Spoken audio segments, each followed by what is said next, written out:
Okay, Shabbat Shalom. Greetings, everyone. Welcome to Finding Yahusha Ministries. This is our weekly Shabbat Bible study. I am Tierney. Hello, Teddy. And we are also here with our brothers and sisters in our live chat. As a reminder to you all, if you want to join our live conversation, just send an email to findingyahusha@gmail.com. Also, any questions or any thoughts that you might have, any prayer requests, you could also send to findingyahusha@gmail.com. But with that, Teddy had a message that he's going to be leading, so he could take it away. All right. Welcome, everybody, to today's studies. As always, we're most grateful to have each and every one of you here with us, okay?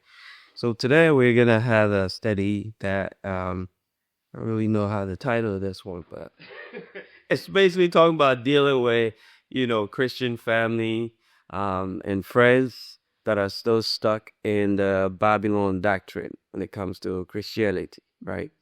And so, as you all may have already encountered once, you are a part of the awakened, there are things that are revealed to you. There are ways that you are walking that is no longer aligned with, the churches that you were attending or the doctrines that they were teaching. And so you would encounter, coming into friction with a lot of people that were, in the same path with you previously. Now, all of a sudden, you don't see eye to eye anymore. And it can cause a whole lot of drama in your life and in your walk. I think the most critical part is the confusion that it would sometimes break to your walk, having you question yourself and the path that you're on. If you're even, hearing the Ruach, Hakadesh, or if you're just doing things on your own with your own mindset, and there is a devil deceiving me, or am I on the right path? But I'm here to tell you that you're on the right path, because what we are experiencing is, in the Torah, right? And it's something that was foretold that it would happen. And so, looking at everything that's happening around us and what we experience, and we, and a whole lot of other people that are in the walk have noticed that this is the right time for people to be in, this type of walk, because Yahusha is calling us to him, and setting us apart. And so today's message is basically, how do we deal with those that are around us, those that we love, those that we have spent all our entire life, sharing good memories and good times with, and now that we are walking separately, all this, issues are coming up. How do we deal with them, right? So my first point is that we need to show love, right? We need not to show superiority like we are above them, right? Because we are not, we have, I see it as it's the mercy and grace of Yah that has been given to us for us to be awakened, right? And so we need to walk in humility, just the same way that Yahusha walked in humility when he was here on earth with us, right? And so just because that you have been awakened, don't puff your chest out and think that you can, talk down to anyone or look down on other people, say they're less than you, or, I have been chosen and you are not, so I'm better than you. That is not how what we've been called to do, And so in a sense, we are awakened, and our job is to plant seeds for others to be awakened as well.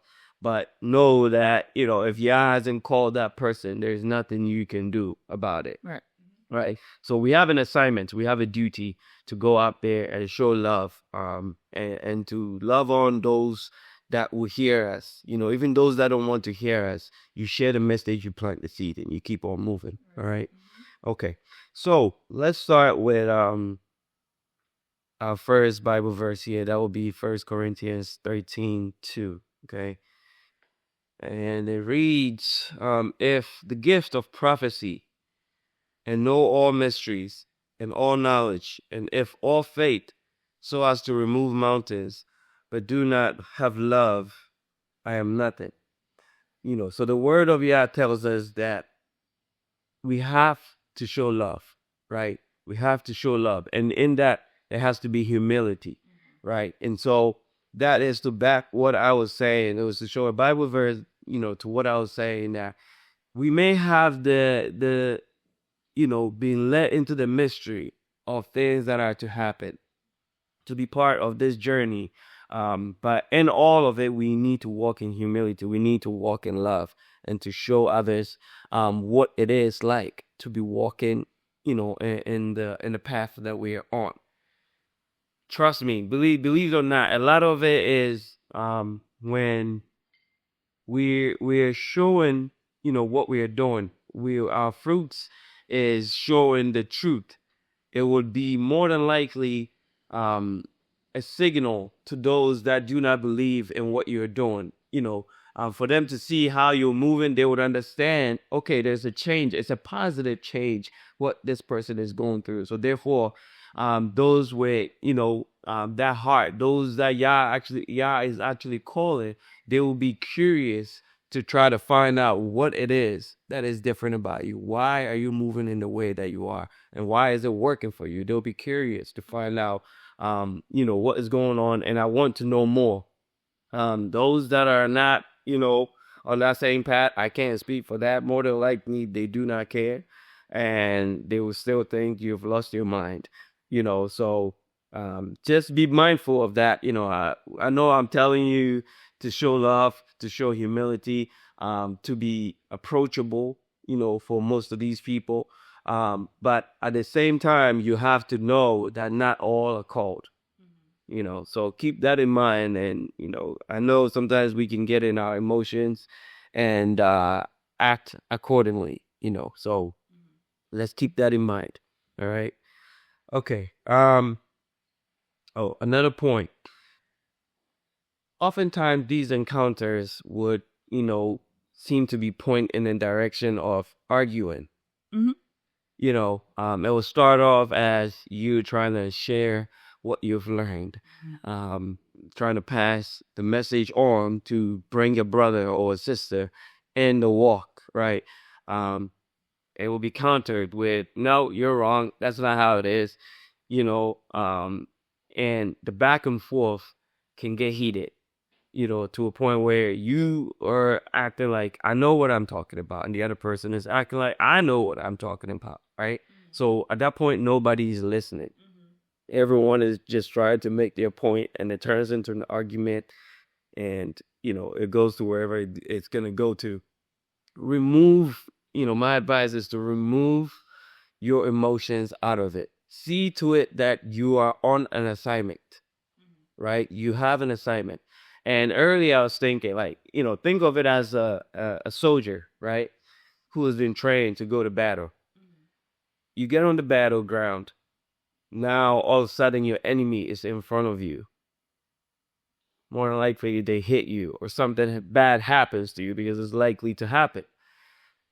You can lose, or you can be emotional at that point. You still have to use your training, right? Focus, find your target, execute. You take care of that. When you go back to your bunker or wherever it is, there you can release your emotions, and whatever it is that you're going through can happen at that time, because now you are in the safety of your room or your place of secrecy, right? And you can act however you want to act.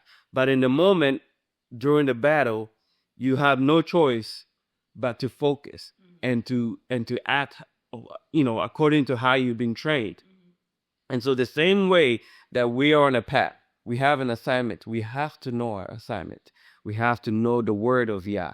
We have to understand where it's, what it means. And so when we're out there and we're explaining to people that what that we're on, you know that your assignment is to plant seed. You know that, you are to explain what you have learned, right? Take the emotions out of it, because the emotions are more than likely what is going to start the argument. The emotions are, more than likely what is going to turn that opportunity into something that it shouldn't have been. So it's very important to keep that in mind. All right. So could I ask? Yeah. So here's my question: where do we draw the line on not being timid, Mm. but not being argumentative. So a lot of people, will take the position that I don't want to argue. So because of that, I would say a lot of people completely just try not to share their faith or try not to explain where people have erred. And so some people will shrink back because of their reluctance to enter into argument or to appear to be self-righteous. And so a lot of people shrink back. So where do you draw that line? Because there is a line, I think, because ultimately, I like what you said, take the emotion out of it.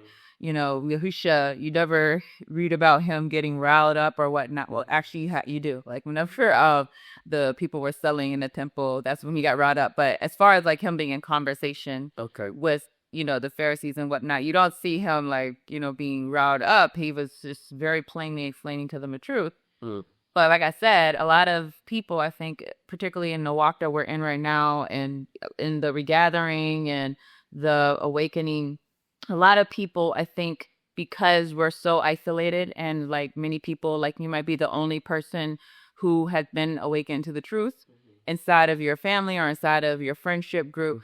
A lot of people, I think, take the resolve that basically I'd rather just keep it to myself. So how do you stay wary of that, I would ask? Okay.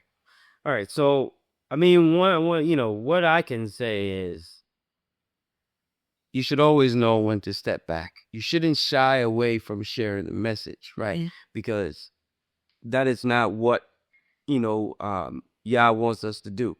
We are to be disciples, right? When Yahushua was on earth, he created disciples for himself, right? And then they went out and they shared the message. So the message was being shared, right? So we cannot keep it because if, whomever, because we all heard the message through somebody else. Yeah. And so if we're keeping the message to ourselves, we are not playing our part. Right. Right? Because if they kept that message to themselves, we would have probably never even heard it. Mm-hmm. So we have to share. That is point number one. We have to share the message. You got to come out of your shell. No matter what it is, trust me. Many years back, you would never catch me in this position sitting here, sharing the message. One, because I was very shy. I didn't want to, put myself in that position of talking in front of people. And two, I would feel like, do I know enough to even be sharing with anyone up there, right? And I think a lot of Christians are in that position where they feel like my job is only to listen to a preacher preach, and that's how we've been trained in the Christian body. You go to church, you listen to the message, you go home, and nothing happens until the following Sunday, or if you are one of those that go to church often, maybe on a Tuesday or the Friday, you go back and you hear the message again. But we have to come out of that mentality. We have to get comfortable with sharing the message because you don't know, and oftentimes we get the prompts, the Ruach HaKodesh will tell us to speak to someone, or it would reveal an opportunity for us to share the message with someone. But we shy away from it. We pull back because why? We're afraid. We feel like we have to know enough to be able to share the message, right? But think of it. All the disciples that Yahushua was, calling, a lot of them, nobody respected them. And I'm talking about, the leaders of the church. They looked at them as, who are you? Even Yahushua himself, they looked at as, who are you to come here to tell us? And how do you know so much? At least for him, they recognized he knew a lot, right? So they were asking us, how do you know so much? Yeah. But to the others, the disciples, was like, man, you were a fisherman. You were a carpenter. What do you know? We are the educated ones. We're the ones that have the degrees to be able to stand here and decipher this message and break it down to you. So who are you to come here to tell me? But the difference is the Ruach HaKodesh takes over, right? That's the key point right here. You have to always pray for it to take over you whenever you are sharing a message, because there's going to be times where you don't know what to say. You don't know how to respond. But then the answer, as you're talking, something will come out of you where you yourself, you'll be shocked as to how did I come up, with that information? Because when the question was asked, I didn't know where I was going to go with it. But in the end, you had the answer, and it made a difference in someone's life. Yeah. So we can't shy away from it. And then thirdly, know when to step back. When things get heated, like I said, know your assignment. You are there to plant seeds. Pick your choice of words carefully. Words that are encouraging, words that will spring forth good fruit. Use those to encourage people, to get people to think, outside the box. Because words are powerful. The wrong choice of words can turn a good situation into a very horrible one. And so you have to know the trigger words. We all went through it. And I always say that, there was a time where, Tierney was like doing a lot of the research and bringing information, and I would question her on, certain things.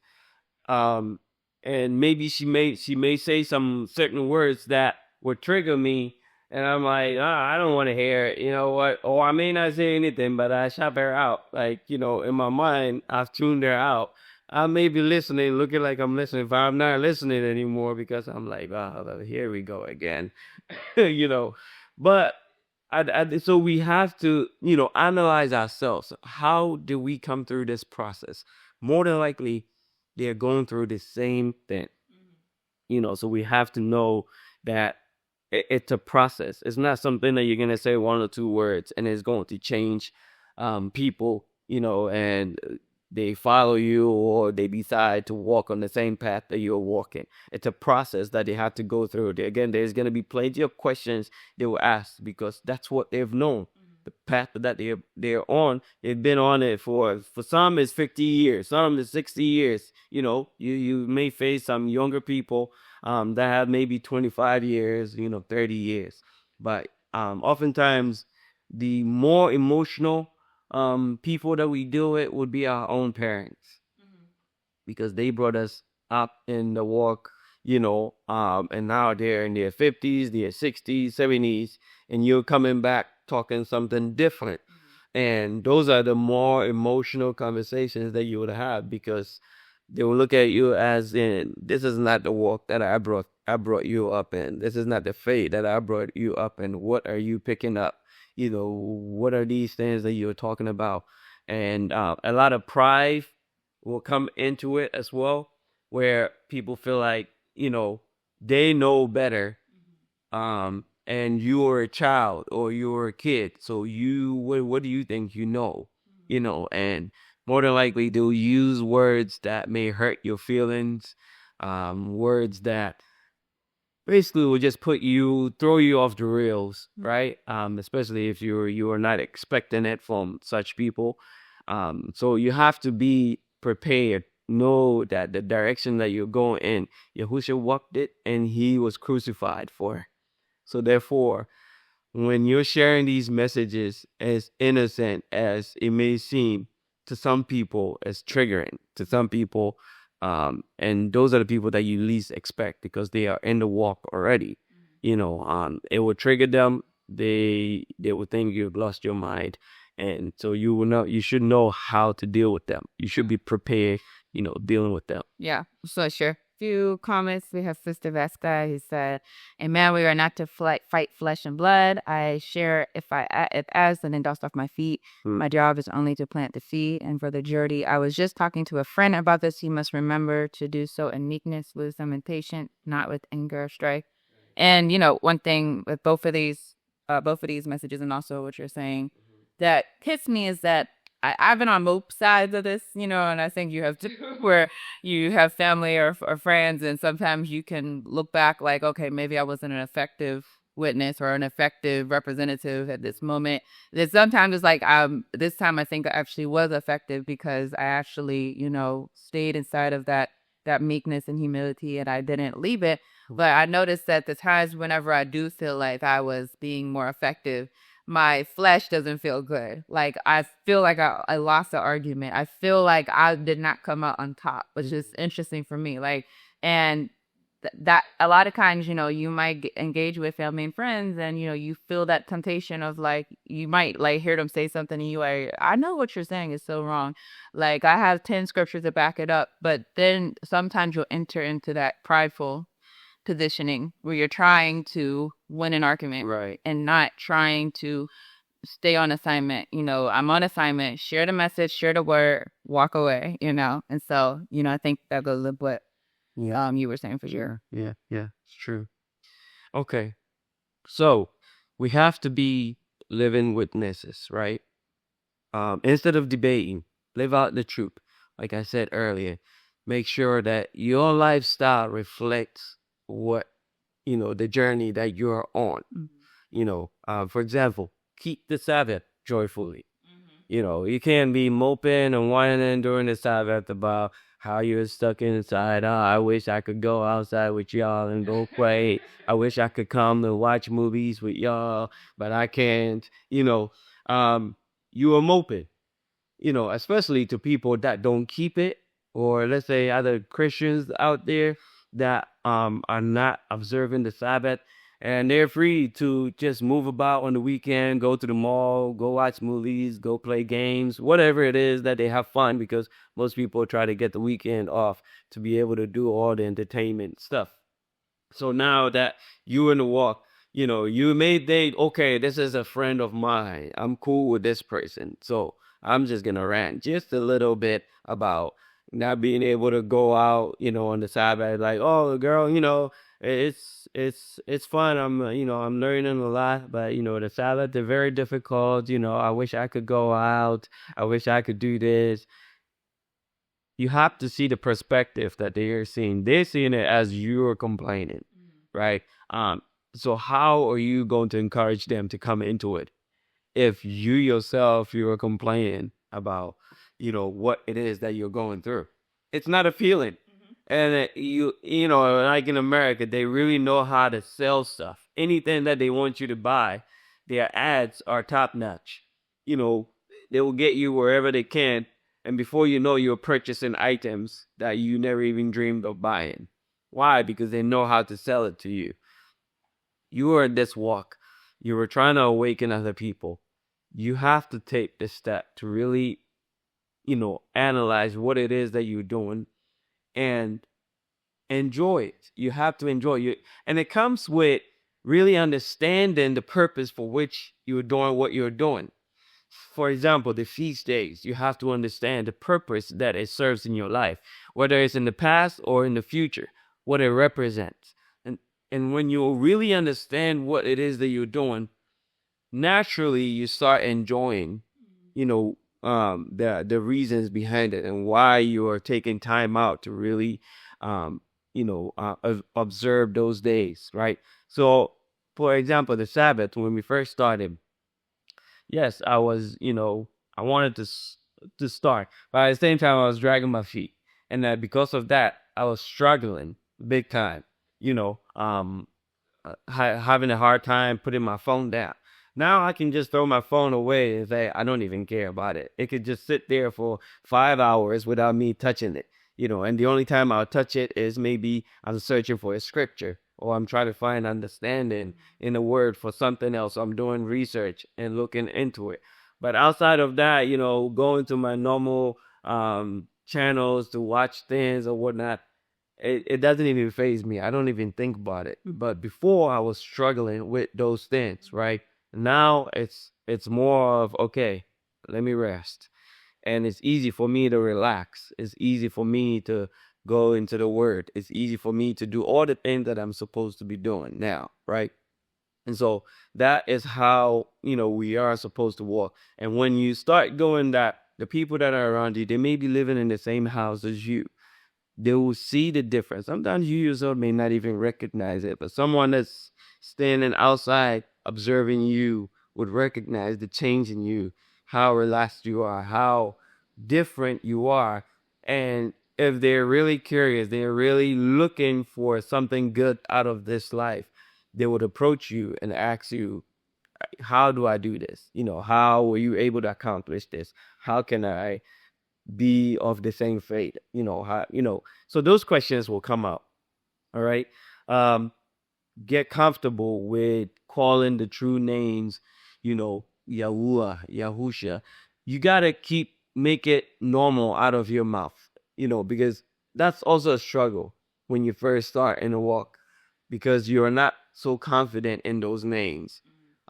It's very hard for you to call those names in prayer, because you do not even believe that maybe it has power in that name, because you're not used to it. You're not familiar with it. So you're like, oh man, you pray and then you say, let's say a demonic attack. You wake up and you call the name of Yahushua and you're like, man, maybe I should call some other name that I'm more familiar with, because I do not have the confidence that this name is going to work for me, right? So we have to get comfortable with calling those names. Practice the feast, like I said. All those things that we are all learning in this walk. Get comfortable in doing that. Trust me, people will watch it, people observe it, whether you know it or don't know it. They're paying attention to you. And so how you walk is very important. And it will change lives. It will change lives. So just keep that in mind as well. All right. Let them see the fruits of your walk. All right. So one thing that I can also say is Scripture. When you were speaking with family and friends, those that are already in the walk, but are still stuck with the Babylonian doctrine, use Scripture that they are already familiar with, right? Most of them are familiar with scriptures like these. So the first one that we can go through is when you read John 7, it talks about the Feast of Booths, right? Luke 22. Let's read it, John 7 real quick. So John 7:10, it says, but when his brothers had gone up to the feast, this is talking about Yahushua, he himself also went up, not publicly, but as though in secret. So it's all to show that Yahushua celebrated the feast, right? Like always, it will tell you that the law is done away with. So there are all these things that we should not be following anymore. But it's clear in the Torah that Yahushua came and he participated in all of these things, right? So if you go to Luke 22:8, it also says, and Yahushua sent Peter and John saying, go and prepare the Passover for us so that we may eat, right? So he was clearly participating in all of these feasts, but again, when you go to the church, you don't celebrate the Feast of Booths. I had no clue it even existed until just a couple of years, 2 years ago. I had no clue. It's clearly, in the Bible, but you read and you skip over because you think of it as, oh, that's the past. I have nothing to do with that now. And for that reason, I wouldn't even care to learn more about it, to really see what it's about, because we've brushed it off like, oh, that's already happened and it's in the past. It has nothing to do with me now. So why do I have to waste time learning about it? One of that could be one that's I'm thinking back about, like, I think that's just one of the just huge deceptions. I remember growing up and, you would hear different people, different figures, and they just say, oh, that's Old Testament. That's Old Testament. In fact, I remember there was this one, I forget his name, but this famous sports broadcaster who was a Christian, and he was being asked about his faith, and someone was challenging him and saying, like, basically, well, you're saying this about homosexuality, but do you eat pork and did beloved, like his automatic thing, that's Old Testament. We don't call it Old Testament. So, that automatic knee jerk that we've been given, in Christianity, basically, and we don't think about the relevance of what we're saying. You're saying that basically the vast majority of the Bible is not what you're practicing. You're only practicing your understanding of a small portion of this faith. And then you wonder why so many other religions don't take your religion serious. Right? For example, like I've heard Muslims say basically like, y'all don't even practice your own Bible. Like you don't even like you have your understanding of the Old Testament, you just basically threw it away, right? So that's just shows you how unserious that mode is. And so definitely I remember doing those types of things. Right, right. And that's what I mean when I say, people are watching. Because you go to have a discussion with somebody of a Muslim faith and they point these out to you, and your only answer is, oh, that's in the past. That has nothing to do with me. So why is it in the Bible then? We might as well just take that out and just focus on the part that we are supposed to focus on. What is it in the book? If we don't need it. Right. Take it out then, and then just focus on what it is that we need to focus on, because you're just bringing confusion and division at this point. But it's in there because there is a purpose for it, which, the Bible tells us that not a word will be canceled out. Right. Now, yeah, the sister Vest, I said she would skip right over the Passover, would take communion. Sister Genesis, I'd never read the Old Testament except for Genesis until I woke up. I literally remember like going through that same process of reading the Old Testament and like, okay, I don't need to know all of it. Like you just skipping it. It's so wrong, but that goes to show you like it's a false religion that's been built up, because if you understand that really Yahuwah, we really experience him through the fullness of his word, right? Yeah, you're so willing to skip over his literally like learning who he is. Right. Right. I mean, that just shows how deep that deception is. Right. Okay. So let's read Matthew 5:17 to 18. All right, and it reads, "Do not presume that I came to abolish the law or the prophets. I did not come to abolish, but to fulfill. For truly I say to you, until heaven and earth pass away, not the smallest letter or stroke of a letter shall pass from the law until all is accomplished." I mean, this is one of the messages that, like when you're in the walk, part of the awakened, it's clear to you. It makes sense. It's literal to you. But the church, has found a way to make it so complicated that when this verse comes up, there's a whole lot of confusion. This has brought so many debates out there, but it's clear as day. I don't know. It's to me, it's just mind-boggling at this point. Right. But he didn't come to abolish the law. He came, he fulfilled it. But there is a meaning to it. It has a past meaning and it has a present meaning. Hence the reason why we still follow them. Mm-hmm. Yeah. All right. So let's read Revelations 12:17. All right, so Revelations 12:17 reads, "So the dragon was enraged with the woman and went off to make war with the rest of her children who keep the commandments of Yah and hold to the testimony of Yahusha." Mind you, it says, keep the commandments of Yah and hold to the testimony of Yahusha. So those two go hand in hand. The church has basically made it turn it to hold the testimony of Yahusha. Don't keep the commandment. Right. Mm-hmm. Or pick and choose what commandment you want to follow according to how we want to live as a society. Yeah. So basically the commandment is accepted in the form of not coming from Yah as a commandment, but rather as the society, this is how we choose to live our lives. And so we don't want to kill each other, so don't kill each other. Mm-hmm. We don't want to go and covet, so don't covet.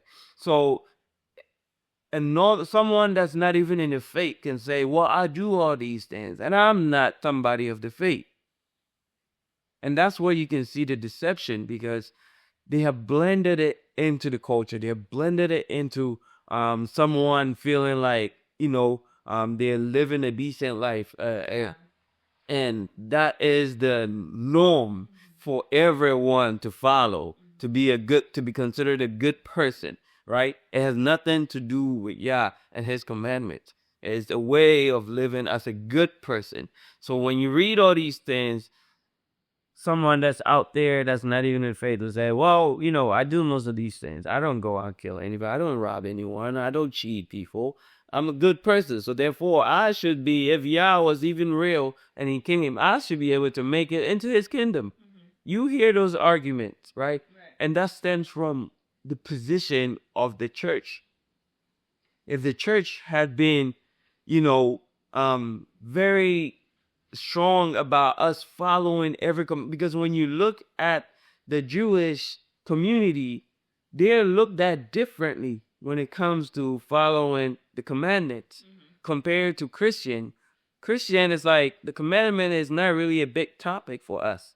But when you look at the Jewish community, it's big because, these people follow the Torah. They do A, B, C, D, whatever, the case might be. But when it's a Christian, it's like,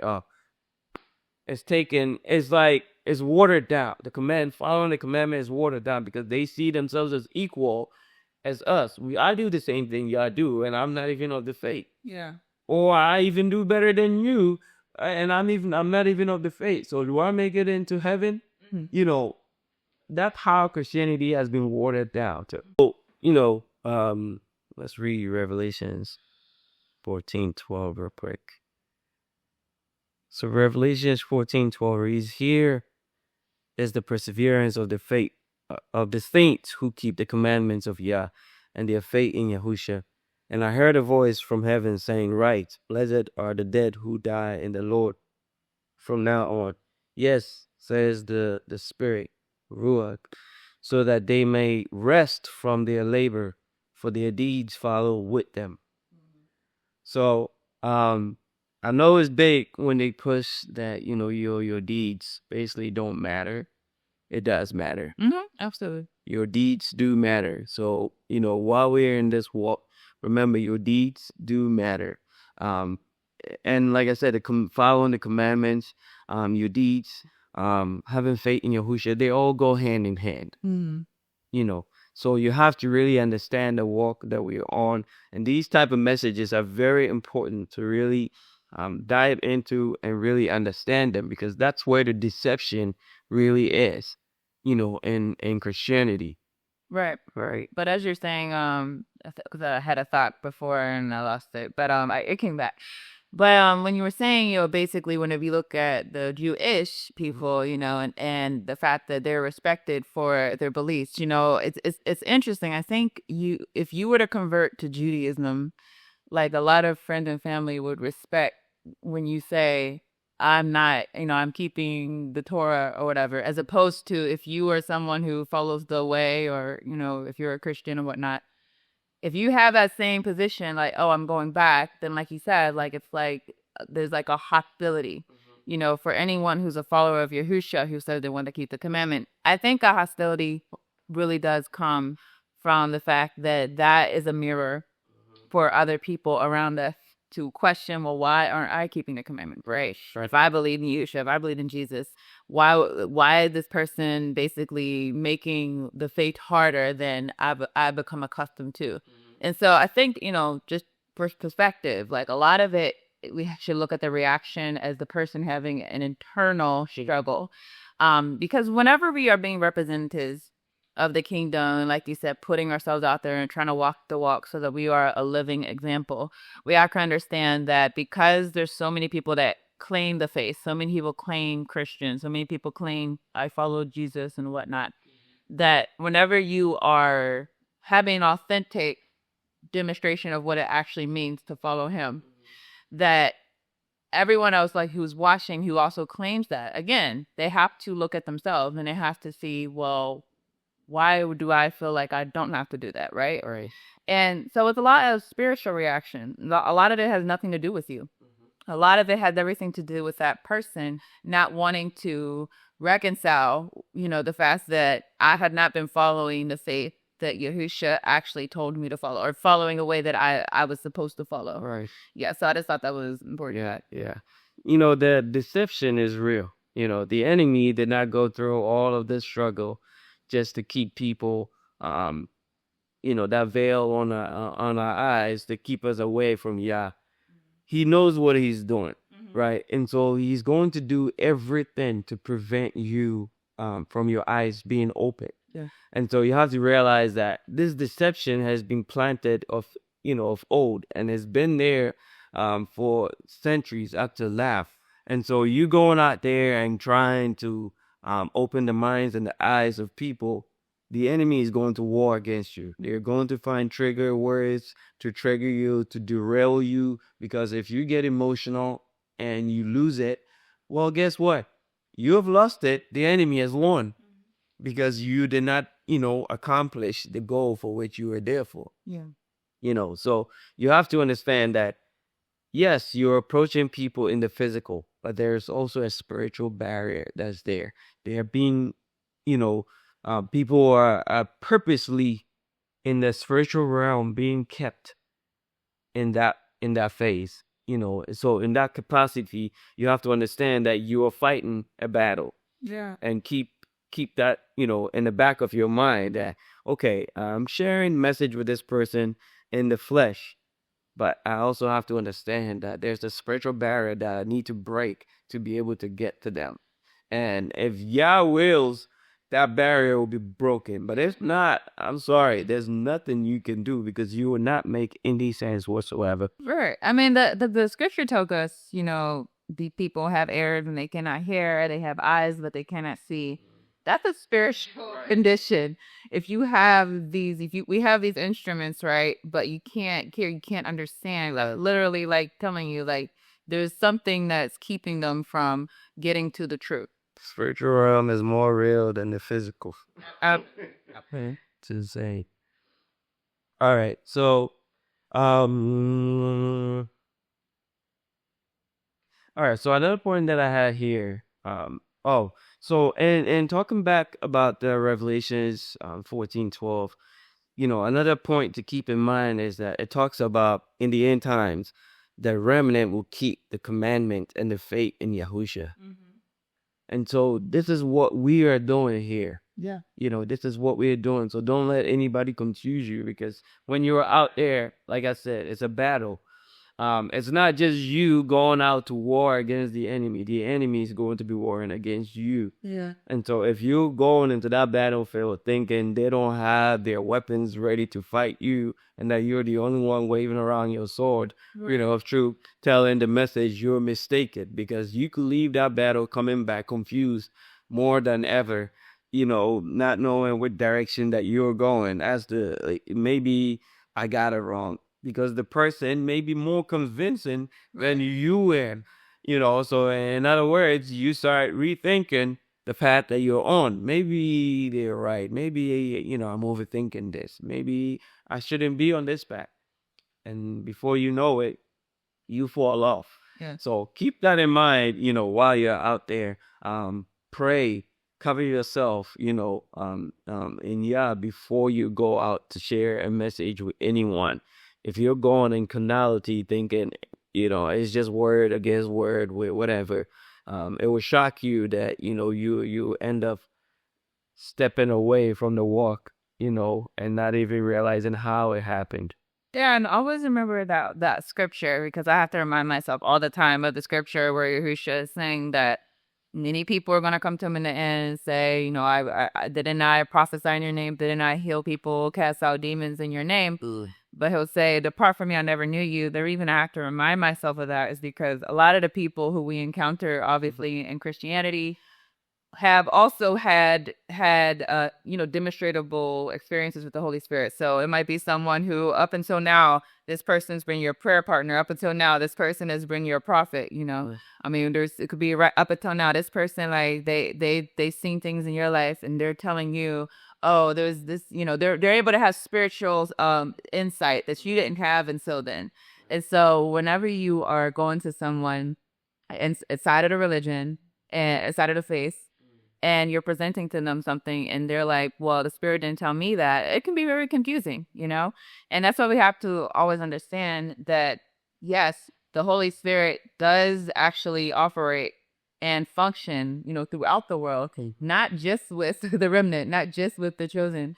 It's all about, who, according to Yah's will, he allowed to have a certain revelation. Because if you're just looking for spiritual gifts as far as who's right and who's wrong, you're going to be led astray so often. We've talked about this before, that the word has to be the standard. That's what Yah has always necessitated. Whenever you look at the Old Testament and you realize that the Israelites, they were really facing so many of the issues that we face today. The Yasharites, they were really facing the same issues.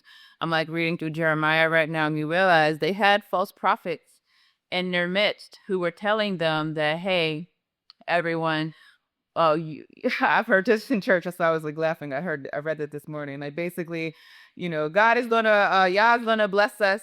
We're going to prosper. We're not going to have anything bad happen. We're going to have fruitfulness this year.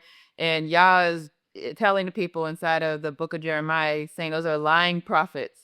I did not say any of those things, and understand a lot of these people don't have spiritual gifts. A lot of these people will be spiritual, Yah might use some of those people, let's be real. Like Yah literally used a donkey, to speak to someone. He's used so many different vehicles. That's not evidence though of their truth or their standing with Yah. That's evidence that at the time that they were a tool that he decided to use. So when you think about that, just think about the children of Yasharel who were in open rebellion, who were mixing the teachings of the Torah, mixing it with all types of religious systems from the pagans. And they had people who were so deceivingly telling them that everything was okay when everything was off. And they didn't really realize how bad things were. And so the whole nation was driven out, and so the word always have to be the standard. Had the people said, the people who are speaking, yes, they sound good. They sound like they're anointed, right? But I have the Torah right here that says the opposite.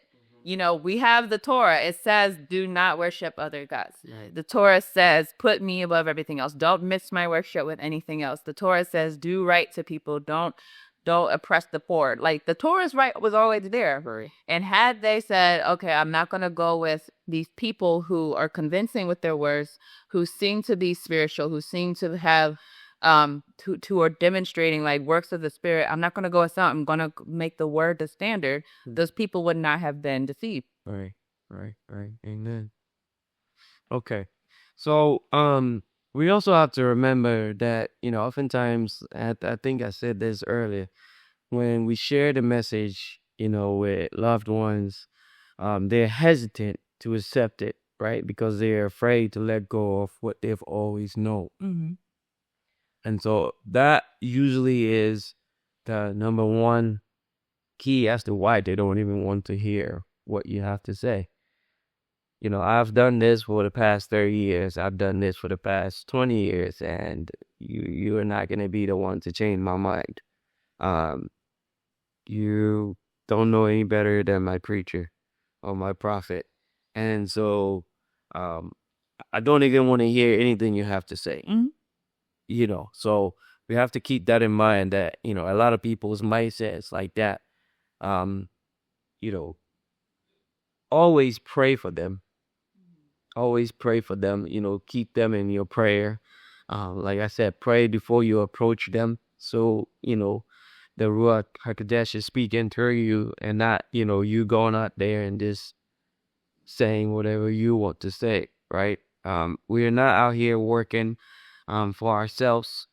We are out here working for Yah, right? So we have to keep that in mind that this is not about us. It's all about Him, all right? So let's read Matthew 10. All right, Matthew 10:34-39 reads, "Do not think that I came to bring peace on earth. I did not come to bring peace, but a sword. For I come to turn a man against his father, a daughter against her mother, and a daughter-in-law against her mother-in-law, and a person's enemy to be the members of his household. The one who loves father or mother more than me is not worthy of me, and the one who loves son or daughter more than me is not worthy of me, and the one who does not take his cross and follow after me is not worthy of me. The one who has found his life will lose it, and the one who has lost his life on my account will find it." I remember the first time I read this message, man, it cut so deep. It's like, man, like, it almost, if you were so deep into the Christian way of life, this does not sound That kind of either. right. It does not sound like Jesus. And when I guarantee you, if you go out there right now, and this is like the message that you are sharing, you're gonna encounter so many people that will say, "That's not him." Prove to me that it's in the Bible. Prove to me that it's in the Bible. And so that tells you how far away we have drifted, for who he really is, compared to what we've been taught. And I know for a fact it's him, because when you really pay attention to his life, and this goes, to really paying attention to the Bible reading for yourself, you realize that this matches how he was walking on earth when he came.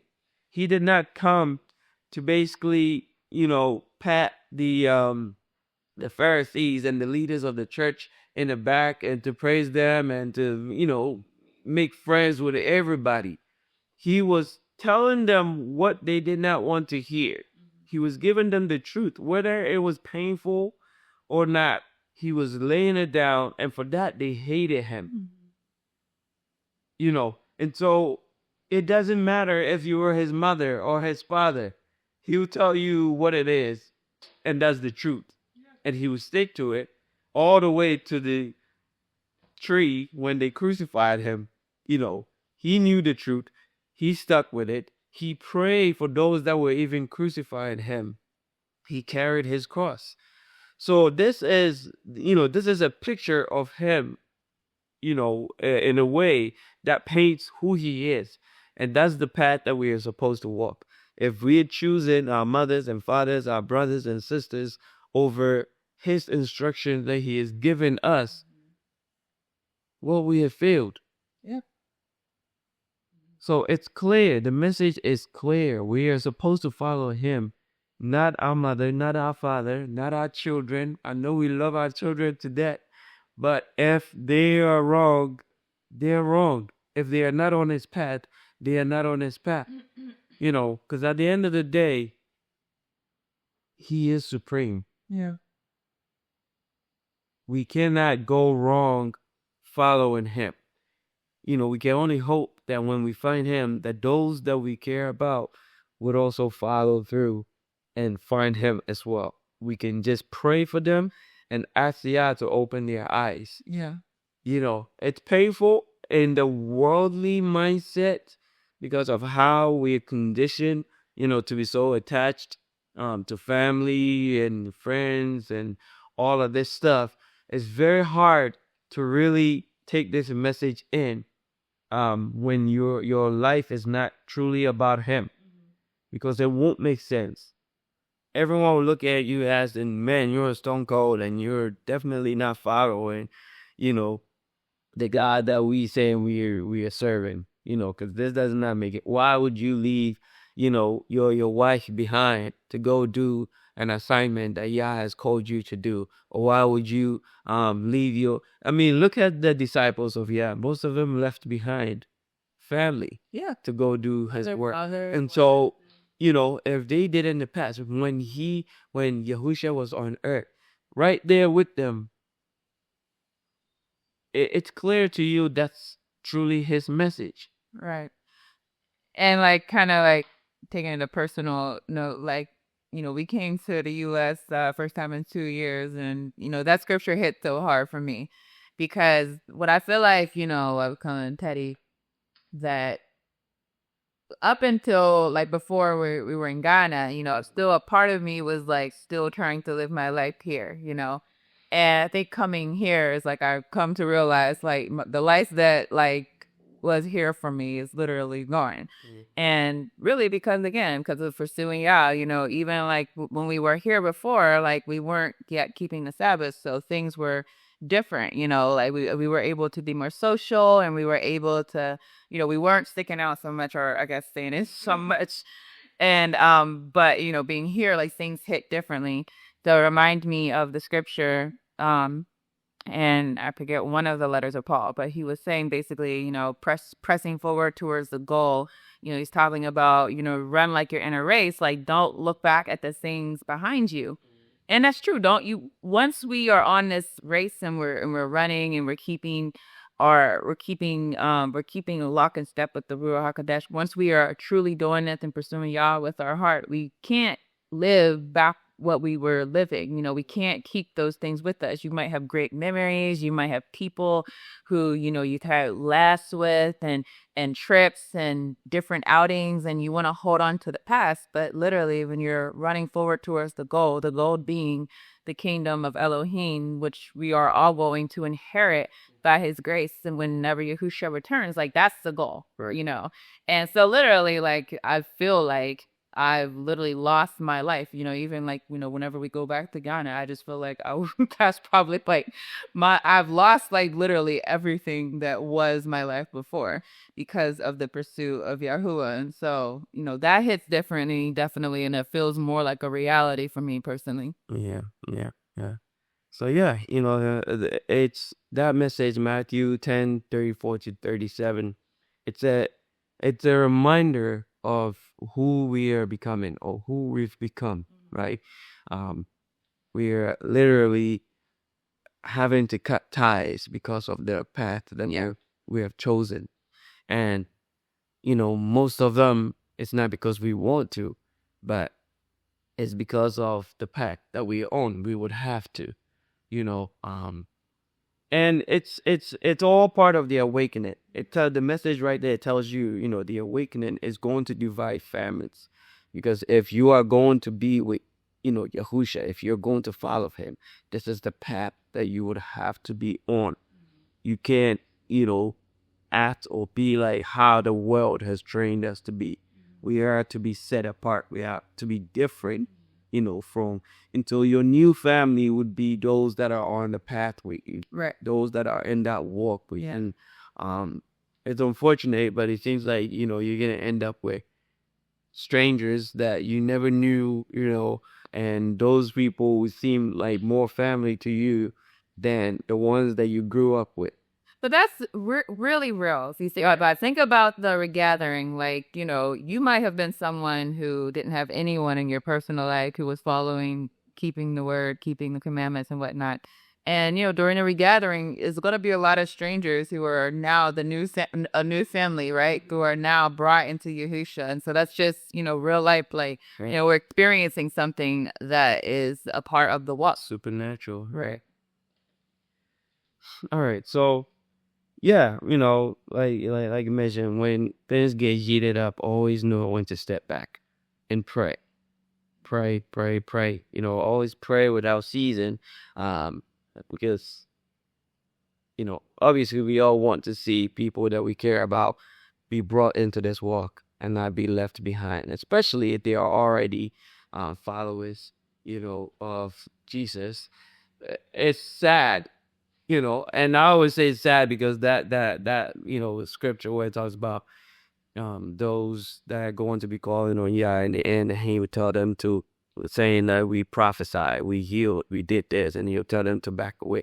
These are people that are already in the walk, but they were being, they were lawless, so and it's what we're experiencing now. You might see someone that's like, spiritual, someone that has a gift or whatever, but they're following the way of the lawless one, and unfortunately they're on the wrong path, so it's, at the end of the day, all we can do is, when you're sharing the message and it's getting heated, back off, and pray for them. Back off and pray for them, and pray for your own self too, so that you can maintain that path, because like I said, it can make you very emotional and bring a lot of confusion in your life. And unfortunately for some, they may probably have to step back from the war just to try to maintain family, just to try to maintain friend, because they will put those people above and that's going to be to their detriment. So all right, so our next Bible verse, I believe, is our last one. 2 Corinthians 4:3-4. And it reads, and even if our gospel is veiled, it's veiled to those who are perishing, in whose case the God of this world has blinded the minds of the unbelieving, so that they will not see the light of the gospel of glory of Yahusha, who is the image of Yahuwah. Right? So it's there, as I think we all understand that there is, blindness going on. And for that reason, many will not understand what is going on or even see that they are on the wrong path, but it's something that has been planned for ages. Like I said, it's been in works for ages, and thank God that we are out of it, and so we have to always keep in mind and pray for those that are still in it, and pray that they too will be awakened, right? And I mean, that's the best that we can do at this point. Just be gentle with them, when you're dealing with family. Just be gentle with how you approach them. Know the key things. I think I wrote over here something as simple as calling, let's say, America Babylon. Oh man, I can't. Some people will lose it over that. Because they love America so much that why are you calling America Babylon? Because you're trying to say this good thing that I have found is Babylon. No, you're wrong. And so trigger words, you have to know things that would trigger people. And you can only know usually by engaging with the more people you engage with, the more you know those trigger words. I mean, just because sometimes you might be led to call things out in a way that's not right. I'm not saying don't call it, but just the approach. I say just be clear on what your goal is in that moment. Like there's some way times that I would change, what I say, because I understand that to a certain person, like it will not be fruitful. For example, like let's say I get on a mic in Ghana, which is somewhere that it's Christianity is like, I think it's one of the most Christian nation, if not the most Christian nation, according to like percentages of people who follow Christianity. I have to, I can't get on a mic and say like, do you follow Yahusha? No one's gonna know him. know him by Yahusha, right? So I have to know who I'm talking to and be wise and like, okay, am I trying to sound like, am I just trying to sound holier, or am I actually trying to convince someone of something, right? So, okay, I'm talking to someone who knows him as Jesus. Let's call him Jesus for your sake, right? So I think it's a scripture that essentially says, to this person, and this is one of the epistles of Paul, but he says, for this person, I'll be circumcised. To this person, I'll talk to you like I'm circumcised. This person, I'll talk to you like I'm uncircumcised. Like basically, as long as you're not compromising the message and compromising what it is that God told you to do, you might have to change your message or your approach for that person. Right. Whereas we're together with believers and people who are already of that same understanding. Well, we could talk more freely because we have that understanding already. Right. Yeah, I believe there's even a word that talks about praying in tongues. To certain people, and the person may not even understand what that they were saying. Right. Same thing. So just in our walk, I think it's very important to also know a little bit of history as to how things changed to where they are now. A little bit of history about Rome, Constantine, the church councils, how they changed the name of Yah to where it is now. Because that little bit of history and understanding can get someone to really reflect back and say, oh, okay, so now I see where you're coming with the name Yahusha. Now I see where you're coming with the name Yahuwah, because it's foreign to me. I never heard any of that before. I never heard any of that before until I came into it later down the road, so it's the same for a lot of family members out there. If you just approach your mom or your dad who's never heard the name Yahusha or Yahuwah, and you just start out say, Yahuwah is the true, God of Yisrael, and they will look at you like, well, what are you talking about? Who's Yahuwah? Where's Yahusha? You're just bringing confusion. Right. And so, you can use the same name, Jesus, the same name they're familiar with. And as they're growing, as they're understanding, you bring in a little bit more. We all think of it this way. When we were all born, we had to go through preschool and then, K1, K2. It's a step we learned as we grew, they didn't just come with physics at, kindergartens. They learn physics. Yeah. So it's gonna confuse you. You have no clue what's going on. So it's step by step, and I know that once you hear the message and you want to share with everyone and you want to pull all the information out as quickly as possible to try to convince them to say, okay, I believe right there and then. But that's not usually how it works. It's a process, and we have to be aware of it, that it's a process.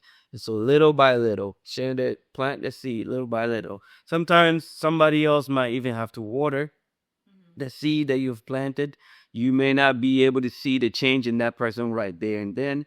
More than likely when the person is in your own home, they may not even take you serious. Yeah. But you've planted the seed.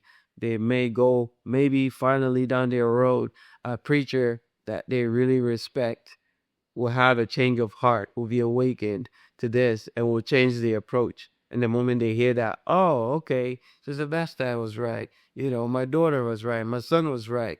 And instantly they will accept it because it's coming from that person.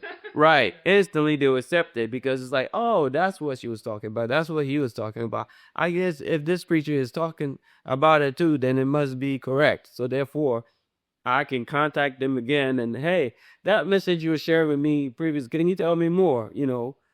Now they're showing interest and asking you more questions and whatnot. So Yeah. don't think everything is gonna happen in one conversation or two. It's a process. It could take years. And So be patient. It's important though that we all recognize that. I mean, and that's one of the criticisms I would say, like, for when you see people doing street preaching and they're talking to people who they know are babies, Right. like they are full adults, Right. So I think that's a very important thing to keep in mind. Like, the goal is that the person know the truth, right? Right. And as you said, over time we can explain things like this is the first time that I'm talking to someone and I'm trying to just drop the message. We could talk about what Constantine or we could talk about we could talk about the synagogue of Satan did to take the name of Yahuwah out the Bible. We could talk about that, in a follow-up conversation. But right now, I need you to understand that we're supposed to be keeping the commandments. Like, right now, I need you to understand that we were lied to about the Sabbath. Like, there's things that are high priority in case I never see you again. So I think just always having that in mind, that and I think if you are effective in what you're saying, that a lot of times Yah will bring more people along to wake up your person up more. Right. Yeah. So yeah. Yeah. So and I wanted to bring to you all's attention that what we are going through in a way has happened before. Right. When you think of the Noah's Ark, right? He went through a similar process where he's sharing a message with, the people in his community, family, friends, all these people. It says it took him 120 years to build the ark before the rain came down and overtook the earth, right? Throughout the entire time he was building the ark, he was sharing a message. No one took him serious. No one. Yeah. He only went in there with his family. So think of it in the same process that is happening now. You could be sharing the message. Don't be discouraged that no one is paying attention to you. Don't be discouraged, and end up losing your faith and your position as well because no one took you serious, so therefore you figured you were wrong, and step away from it yourself too. Right. Remember Noah. He went through the same process. When the rain started falling, now people got it. Oh, okay. He was right. let's try to get in the ark. Well, sorry, buddy, it's too late now. You can't get in. The door has already been shut. You had 120 years to listen to this message, if not more, because a lot of this stuff has already been prophesied way ahead of time before it happens. So you had all this time to really listen to the message, dissect it, and give heed to him and follow him, but you didn't do it. Yeah. You let you let things go bad before you said, okay, now I want to end. It's too late. Right. Same thing with Lot and his wife. Went through the same thing. They were sharing the message. Right. You need to get out of Sodom and Gomorrah. Only do it. Right. They burned the whole place down. No one could get out except him and his family. Even the wife still looked back. Wendy, you have been warned. Yeah, this is gonna happen. Do not look back. You saw that it was happening. Yet you look back. So not everyone will be saved. At the end of the day, that's the moral of this whole story. Not everyone will be saved, but know that you are on the right path. Right. And know that, if you read the word, what is going on now is scriptural. What we are experiencing now, we are experiencing, the remnant being awakened in the end times. I know it may not feel like it now because life is still going on, for a lot of us. We see economic downfalls and, rumors of wars and all that happening. But most of it is not. If you were in the United States, it's not even affecting you in a way, right? It could be a little bit pain in your pockets, but there's really no bombs flying left or right over here that's causing panic that you think, oh, this is the end of the world. No, we're not experiencing that. But know that, Yah said he's going to come like a thief in the night. When people are still getting married. So it's life is still gonna be going on. So, don't wait till it's too late to say, oh, I wish I had followed through on what, Yah was telling me. Don't wait till it's too late. Make sure that you really recognize the time that we're in and take, you've been awakened. Take that seriously. Take that walk seriously. And, go to labor for Yah. Go out there and make disciples. Go out there and wake other people. Go out there and plant seeds and ask, Yah to open the eyes of those that you encounter, So Amen. that's the unless you have anything. Yeah, I'll say some closing thoughts and then see comments, and if anyone has questions, I see Sister Jenna just posted a question. But yeah, so I thought what you said was very important.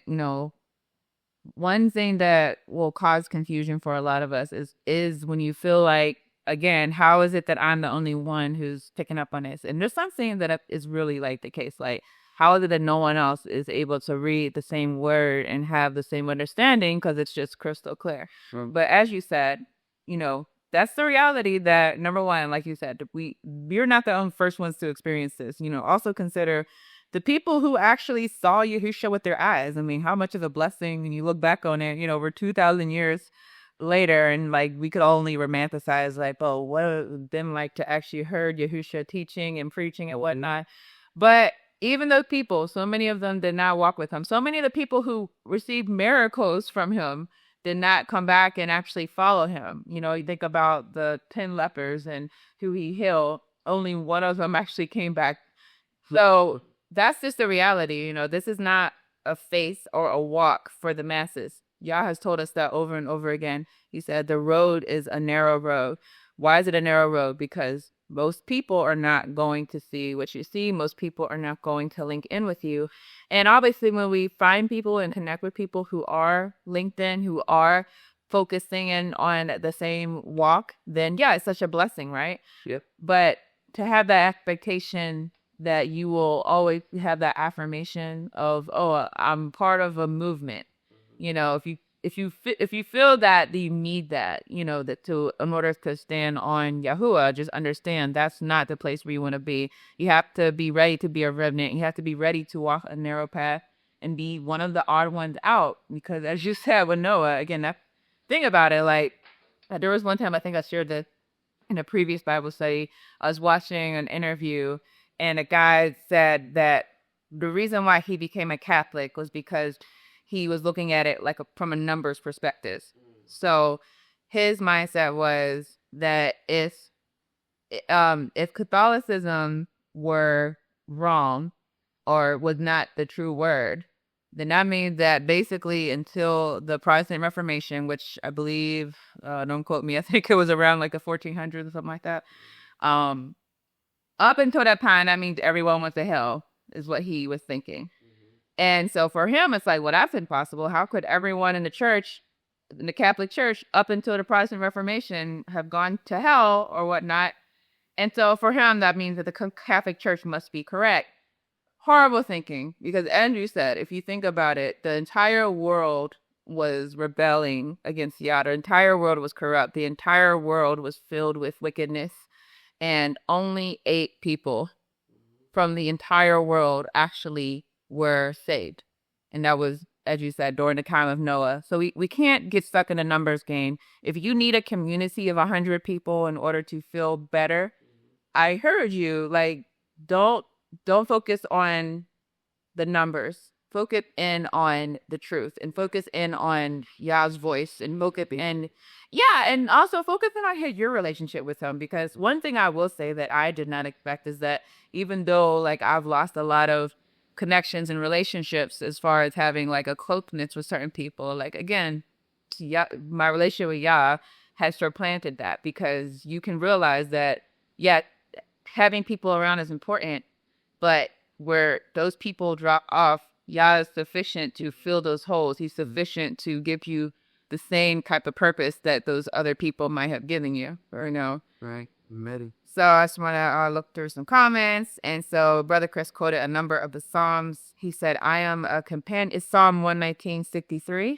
I'm a companion of all who fear you and those who keep your precepts. Psalm 119:74. Those who fear you will be glad when they see me, because I have hope in your word.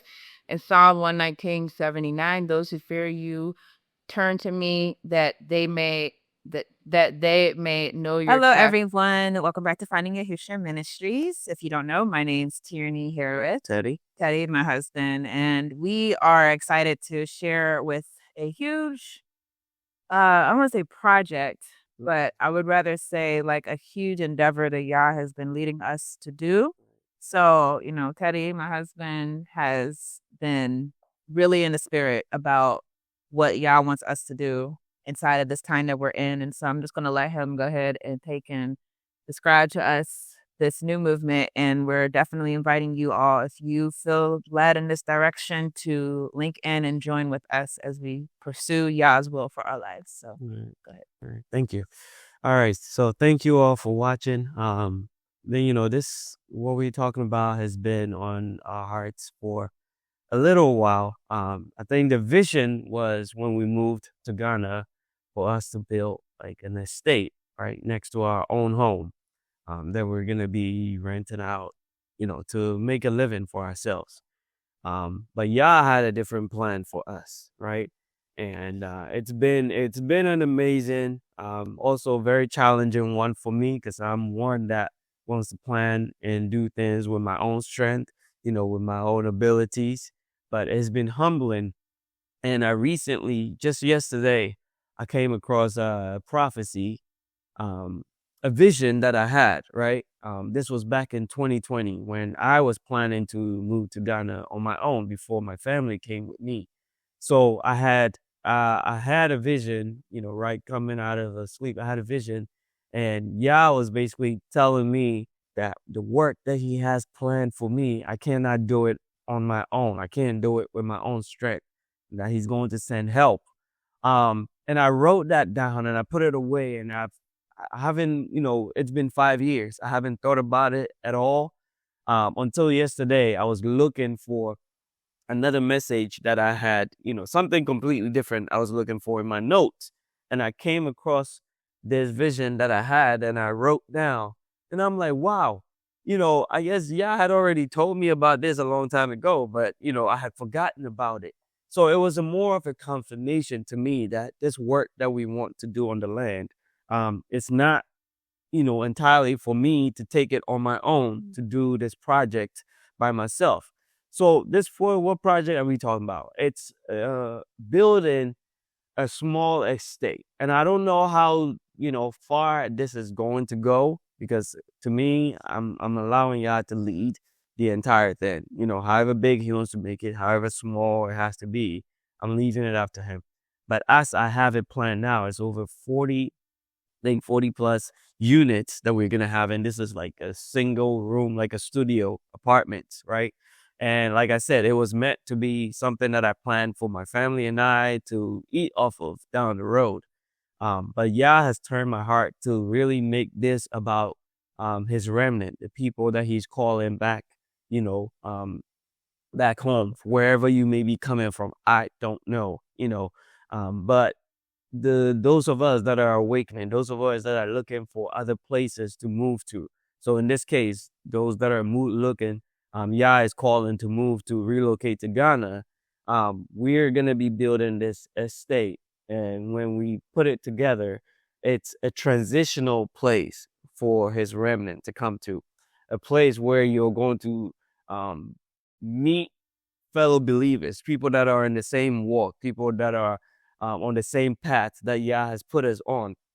And while we're there together, it's a temporary place. So while you're looking for your own place, while you're trying to build your own place, whatever the case may be, this place is going to be made available to people in the remnant, in the awakening, for you to be able to come base over there, settle down, figure out what Yah wants you to do, and then move, to do. But it's also going to be a center. I can see it as a center where we can, whether you move out or you're in, we can all come together to fellowship, to learn, and to grow, in our walk. And I think it's going to be beautiful, because, from what Yah shows me, it's going to be a place that we are really going to enjoy. But and I'm eager. I think that's the part of the reason why I'm eager to like do it on my own, because I feel like I can do it faster. But at the same time, when I think of it, I'm like, where am I going to get the resources from, to make this happen? And if I was to do it on my own, it would take a very long time to build that, because it's somewhat of a big project. And I don't have the funds to do it. But Yah is calling on us to really appeal to those of us that are, fellowshipping together. And anyone out there that is watching this video that is also being led to help and assist us with this project, Yah is calling, and he's put it on my heart to put this message out there to you all, and to ask for assistance, because I cannot do it on my own. And with what we're doing, it's for all his children that are waking up. And so I don't know. I really was hesitating to put this message out there, because that's not me to really go out there and ask. But something that Yah has put on my heart. And yesterday, when I saw that message that I had written down 5 years ago, and we moved in 2023. So this was 3 years before we even made the move. It was a confirmation to me that I really need to put this message out there, and whatever Yah is going to do out of it, he does it, but I'm just doing my duty and my assignment as Yah has directed me to do, and to ask for the assistance to all of you out there, however you want to help us with this project, whether it's continual, whether it's a one-time help, resources, whatever it may be. Let us know, and we would definitely appreciate it, and I'm sure Yah has a blessing for anyone that obeys his voice to help us with this project. I don't know. At the end of the day, it's up to Yah, whatever. Yeah, to make it happen. Yeah. So we'll put, a small presentation in there that I'll explain, what the place looks like, where it is, and the game plan, everything that I have set up, where I've gotten with it, and what needs to be done to get it to, where it needs to be. Yeah. And just, if you watch this video, you're instantly like, I want to help. I want to be a part of this, whatever it is, like basically the spirit is leading you, definitely. We could put some information also inside of the description. if you don't just want to just contribute, but you actually feel led to actually join and link in, we definitely want to have a way for you to be instantly linked in. So I think I'll probably put some type of link inside of a pinned comment right below. And also some different, maybe PayPal, Cash App. If anyone wants to donate those ways, we can do that inside of a link down below. But as Teddy said, he'll also have a longer presentation for you all. And I just want to also say, just as a FYI, so as you said, this is land that we've had for some years now, but just now past couple of years, we've been led to actually go to Ghana, Teddy's homeland, and now my new homeland, and actually start doing work on the land. And so this is something that we've had for a while. And also, just by the grace of y'all, we also were able to find some farmland close by. And so I've always knew that farm was going to be some type of community thing. I've always known it was going to be something to not like, I'm never been like super interested in like farming, like, for like industry or whatnot. I've always been interested in farming to feed the people. Right. And so I also want to just put that there that, this is truly about community. Right. Yeah. It's not like a real estate venture. Like, it's about a community of followers of Yahuwah, because we're finding that a lot of us are understanding that we need to get out of certain systems that we're in or certain lifestyles that we're in. And we need to do whatever is possible in order to live that set apart lifestyle. So I just wanted to add that in. You have anything else? Yeah, thank you.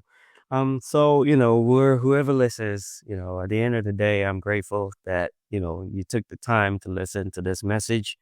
And, wherever Yah leads us from here, it's up to him. And I guess I'm excited to see what comes out of this, because, I would say the enemy had been fighting me from putting out this message. I've been wrestling. 1 second I want to put it out, next second I don't, because I think it's like fighting my flesh, because my flesh wants to do it on his own, but Yah keeps reminding me that I should put it out there. I should put it out there. And so I'm just being obedient at this point, and following and, listening to the Spirit and following the instructions that I've been given. And so I'm excited to see where it leads us, from here. So thank you all once again. Thank And, you. yeah. Yah bless, and thank you all. All right.